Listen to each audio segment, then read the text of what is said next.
So sedgehogs are quite popular on still waters. I've got my own sort of little variation that I'm going to tie you now.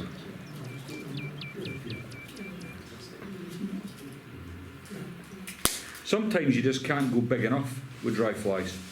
So what I'm using here is a check nymph hook.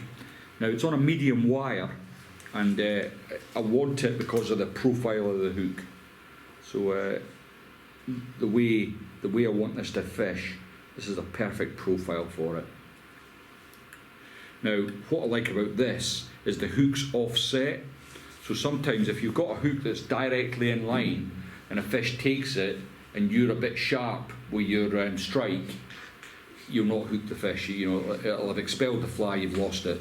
With these offset hooks, I find you get a much better hookup rate. So we've started with the size 10, 300, and we're going to go back to the black nano silk. I'm thinking that hooks look very blurry. Let's go on. Put you on.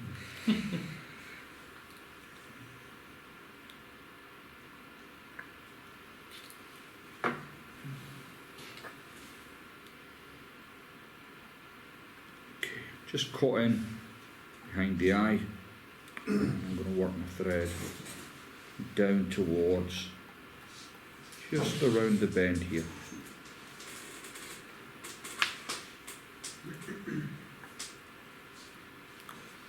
Take that away. Okay. Now for this fly, I'm using some. This is a light gold. It's quite a nice. You're not going to see much of this, to be fair, but it's 0.2 millimeters, so slightly thicker than the wires, the other wires I've been using tonight. And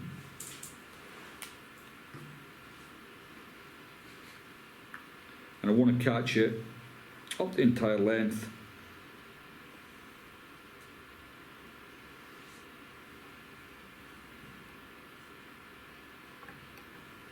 Like so.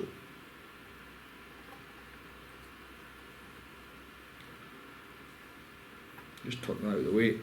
Now the body of the material, this is Andrew's Scruffy Dubbin. For those that have seen me here before, you'll know I'm a big fan of this. This is the Sooty Olive, which you might not have seen, but he makes some lovely dubbins, and this one's stunning. It's like an olivey. I don't know how well the camera will pick up all the different colours that are mixed into this dubbin, but it's really, it's got lots of things that just give it life, the fly life. You know, little glints of colour.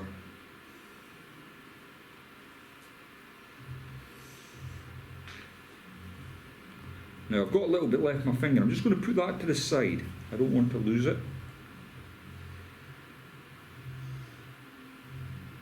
And then I'm going to come up, and I want to taper the body as best I can.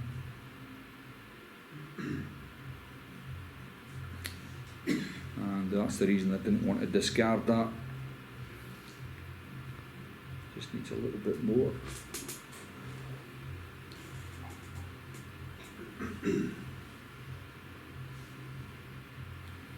do the job. Okay, so far so good.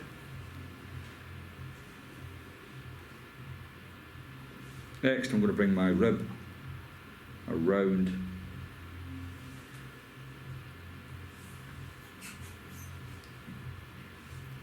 Try and keep the rib spacing kind of equal. I mean, it's not a showstopper if you've not got a perfectly spaced rib, but it just looks nice. What's happened there?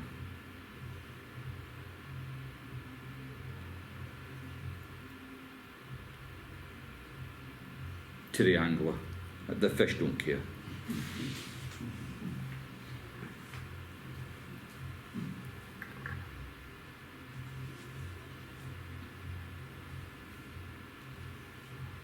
Couple of wraps in front, and once you've done that, keep tension on the thread.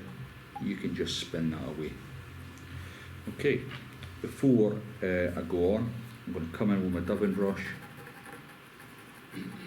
and just rough this out. Now if you've laid down your wire rib correctly, it won't move all over the place, which can sometimes happen if you've not put it down with enough force.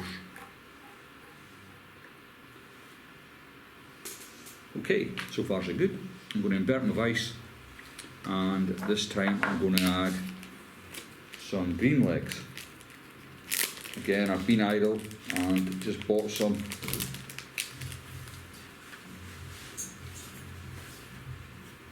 But these are lifesavers, these pre-tied.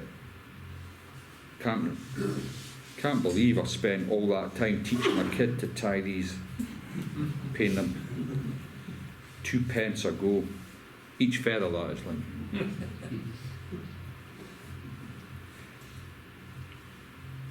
Okay, so again, I've got 3.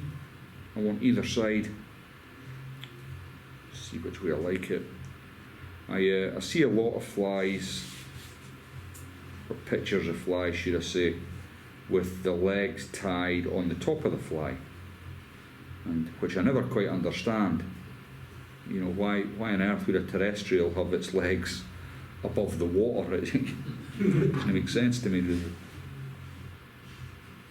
So we'll just remove that. And we've got some trailing legs. Just tidy all that up at the front, and I've got rather a large section here because I'm going to use some of this. This is some deer hair, and it's been dyed. It's been misdyed actually, so it's like a deep brown. I've got this. I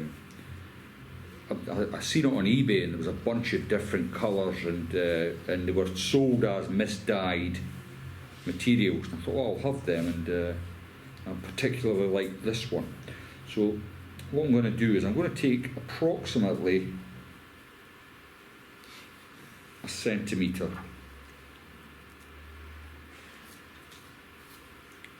material, and with deer hair, is there any fans of deer hair out there? Yeah, a lot of people hate it. I think it's a great material, but you've just got to practice with it. And a lot of times people try and stack it without first combing out all the bits and bobs. And if you don't do this bit, you're going to be in a world of hurt when you try and stack it. So just comb all that out. I'm going to put it in my stacker.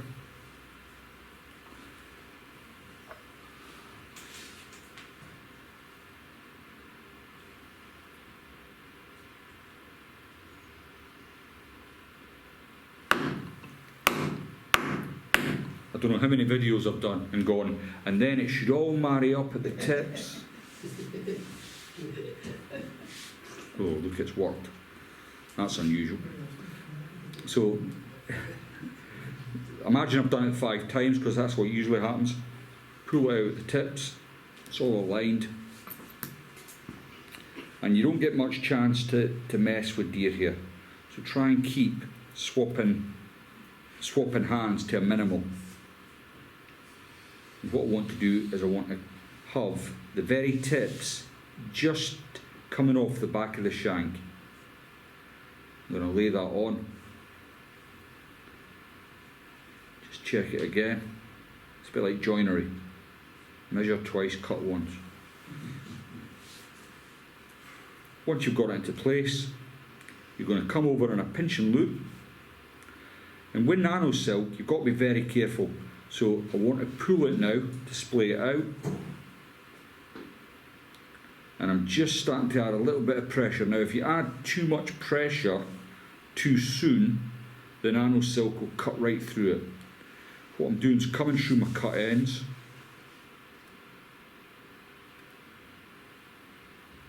And I'm content that's in place now. I'm going to pull everything back.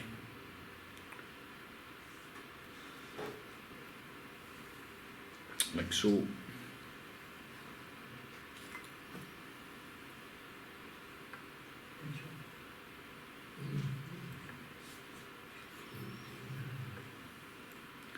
See, every now and again the whip finish tool still gets the better of me.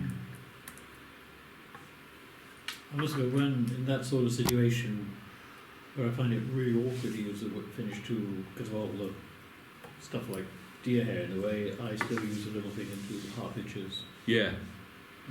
Yeah. I do find it's okay. I just very occasionally. It's always difficult. So one of the worst things about jumping from fly to fly is you never really get really good at a fly. You know, that's what my problem is.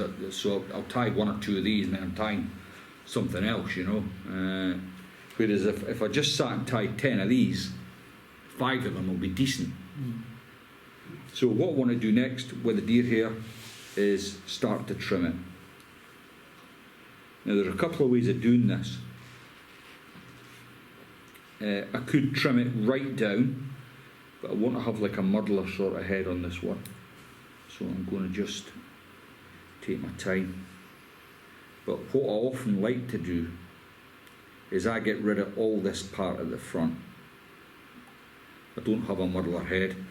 And then what I'll do is create a dubbing loop by splitting my thread and just put dubbing on.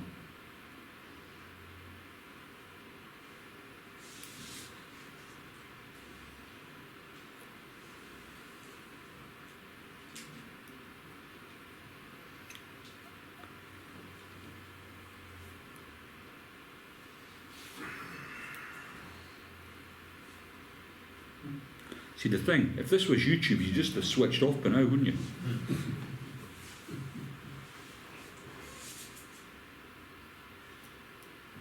Okay.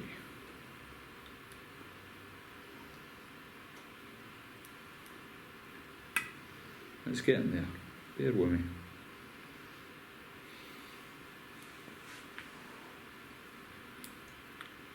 Okay, so that still looks pretty messy.